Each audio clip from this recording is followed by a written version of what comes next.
Hey everybody, Economic Ninja here. I hope you're doing great. If you can't tell by the background, we're going to be talking about real estate. Got some big news in the real estate sector, and we're going to go over that in just a second. But first, I want to let you know I have started a new channel, and it is primarily about real estate, interest rates, Federal Reserve policy. I'm going to put a link below in the comment section. I would please ask that if you've been following the Economic Ninja channel for a while, it's called the Real Estate Ninja. I know, very fancy, but I'm going to put a link to it. If you could please go and check out those videos, hit the subscribe button, hit a thumbs up button. Let's get the algo woke up.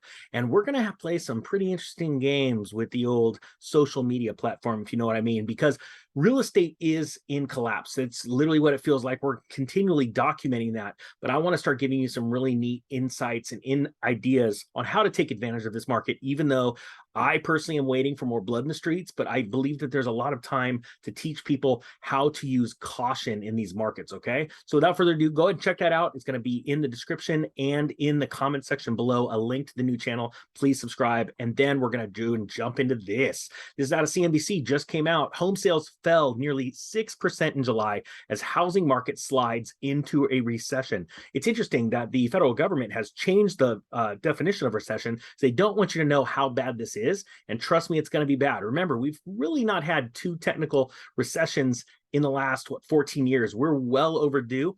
And there are some glitches, but the Federal Reserve was able to get us out of something that was supposed to happen in 2015, but we are moving into it, and it's going to be a big one. And remember, the bigger they are, the harder they fall. That means that's the same for everything in this world. So let's dive right in. It says sales of previously owned homes fell 6% in July compared with June, according to a monthly report from the National Association of Realtors. It says also sales dropped about 20% from the same time the same month a year ago. 20% is a staggering number. And we know that that has to do not only with the high home prices, but also the interest rates, the mortgage rates. And also, let me give you an example. When you take into account, let's stop sharing real quick here. Something people need to understand, we talk about price to earnings ratios when we're valuing stocks, right? You take the price of the stock divided into the earnings, and then you come up with that ratio, right? Well, a lot of people that identify real estate is whether we're in a good market or a weak market, right? One of the ways that we need to look at this is pricing real estate based off of incomes, right? The average income divided divided into the price of the house, the average price of the house. In the Great Recession, when we were at the peak around 2006, 2005, when home prices were at a certain height and wages were at a certain height, it was known that home prices were about 8 times more than the average wage. To give you an idea, do you guys want to take a guess? I'm going to give you a quick second. Throw it down in the comment section. Hit pause real quick and throw it in the comment section. How much do you think right now wages, how much the average home price is in comparison to real wages? Because we've been doing stories about this, that real wages are falling in comparison to inflation. All right, here's the answer. The answer to that question is right now, we are sitting at an average home price is 8.5 times more than the average wage. And that is very, very important to know, that what took down the housing market and caused the Great Recession, we are now above that level when in terms of housing. Okay. All right. So let's jump right back into the story here. Now it says, in terms of economic impact, we are surely in a housing recession because builders are not building. Now, this is very important to know because I've told you in Q3 and Q4 of 2022, you're going to see the blood in the home builders numbers, because that's when you're going to start to see in Q3, you're going to see Q2's numbers, and they're going to start to look really shaky. And by Q4, you're going to see Q3 numbers, and they're going to be abysmal, especially moving into the fall and holiday season when real estate sales are at their slowest. Now it says the sales count declined to a seasonally adjusted annual rate of 4.81 million units, the group added. It was the slowest sales pace since November of 2015.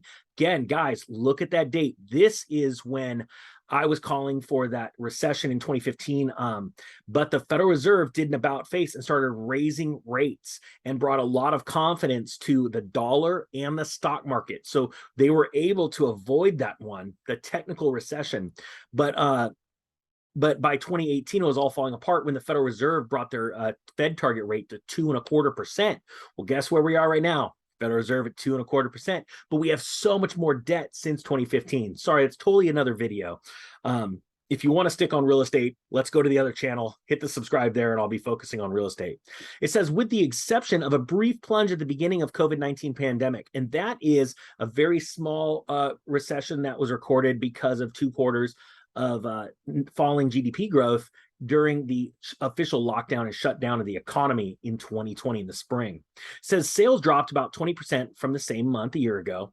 And it says here, the July sale figures are based on closings, so the contracts were likely signed in May and June. Mortgage rates spiked higher in June, with the average rate of the 30-year fixed loan crossing 6%. According to Mortgage News Daily. It then settled back into the high 5 range, and we are right now at the 5.5 range. That rate started this year around 3%, so the hit to affordability in June was hard, especially coupled with soaring inflation. Now, I want to make sure people understand we are not in a declining mortgage rate environment right now. As a matter of fact, completely to the contrary, the Federal Reserve is constantly having to raise rates to get ahead of inflation. And trust me, they are nowhere near getting ahead of inflation. So I want people to understand, and guys, I'm going to link this down below so you guys can check it out. But I want people to understand this. When we're talking about mortgage rates, they are not going to fall because as the Federal Reserve raises their Fed funds rate, right, to quell inflation, well, I always get that word wrong.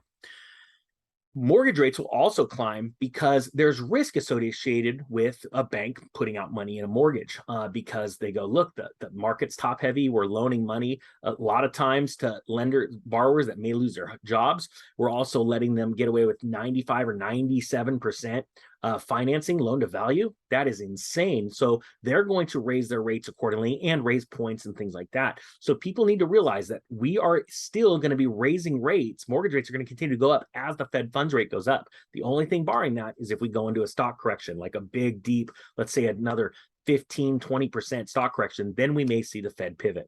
All right, guys, with that being said, I thank you so much for watching. Please take a look at the link below. Click the video for our new channel, The Real Estate Ninja. Hit the subscribe button, hit the thumbs up button. Let's get this algo fired up. Why? Because we are prepared. We're not scared. Ninja Nation is going to take advantage of this real estate crash. With that being said, the Economic Ninja is out.